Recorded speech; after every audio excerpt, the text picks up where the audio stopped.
Open the pod bay doors, Hal. I'm sorry, Dave. I'm afraid I can't do that. What's the problem?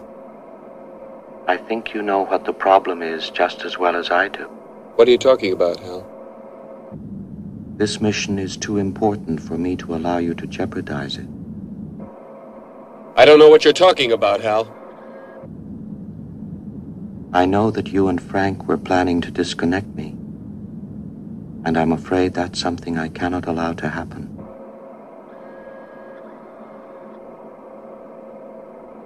Where the hell did you get that idea, Hal?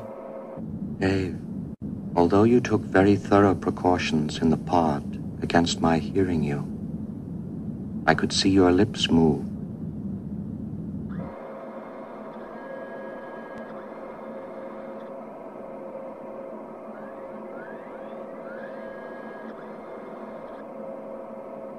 All right, Hal. I'll go in through the emergency airlock. Without your space helmet, Dave, we're going to find that rather difficult. Hal, I won't argue with you anymore. Open the doors. Dave, this conversation can serve no purpose anymore. Goodbye. Hal?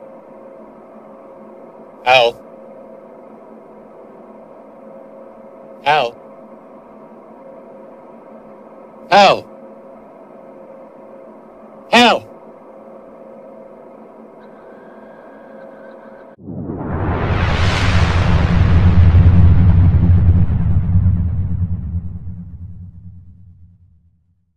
Amazon has introduced its new digital assistant this week. It's called Echo, and it's a cloud-connected device that will strive to fulfill your every need.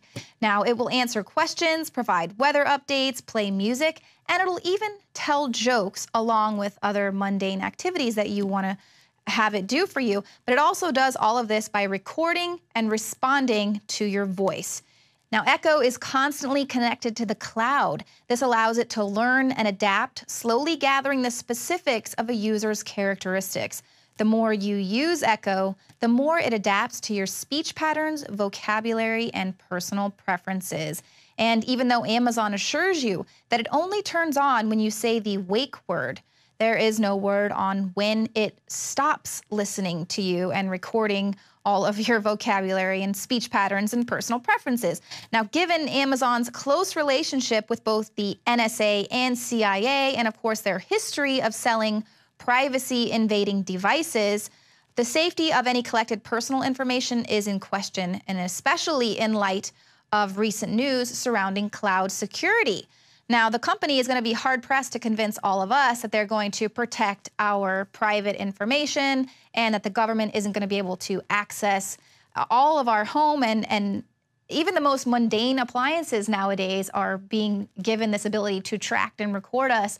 The dishwasher, light bulbs, it's everywhere. Basically, it's all hooked up to Wi-Fi, and it gives hackers and the government instant access to anything that they need to ubiquitously spy on you and get access to every single detail of our lives. Christmas is fast approaching. That means millions of people are going to be burning through their savings, lining up just to get their hands on the latest technology, completely oblivious to the fact that they are actually paying to have their private conversations recorded and shared with third parties. Take the new Samsung Smart TV. The amount of data that this thing collects is staggering. Just say what you want.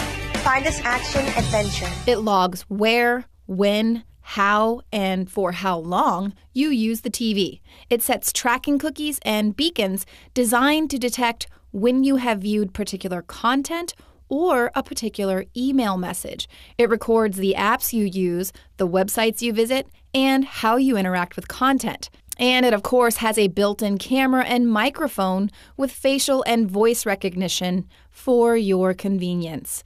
But Samsung's new global privacy policy for its line of smart TVs comes with a rather ominous warning.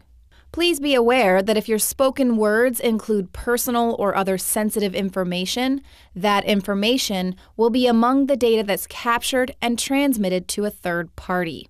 In other words, don't say anything private in front of your television. They've been watching us. I can feel it. Now, writing about the privacy policy for Salon.com, Michael Price writes, I do not doubt that this data is important to providing customized content and convenience, but it's also incredibly personal, constitutionally protected information that should not be for sale to advertisers and should require a warrant for law enforcement to access. There's no need for the FBI to bug your living room. You'll do it yourself. In 2 years' time, the stuff that this Samsung TV can do will be old news. What's wrong? Let's say you're having a fight with your spouse in front of your television. Well, that camera and microphone that's been surreptitiously recording all of your private conversations and scanning your body language can now send that information to third-party advertisers so that they can air a perfectly timed commercial suggesting some SSRIs. For them, it's all about targeted advertising. But for the surveillance apparatus, it's about complete information control. Its primary intention is to transmit data. It receives data from smart appliances, which will be in your home, so that they can, then immediately push back to you what they feel that you need in that moment for advertising purposes. It's not giving us more control. It's actually giving the control to big corporations, to utilities, and to governments who will be sharing in this data that is basically being extracted from the home in a very, very high level of detail. All of this spying is documented. It's been going on for decades, and now people are just buying into the idea that they need all of these new smart appliances to save the earth and save on energy bills, when in reality, these devices are ushering in a new era of total surveillance bondage. What's wrong? I need something stronger. Take 4 red capsules. In 10 minutes, take 2 more. Help is on the way.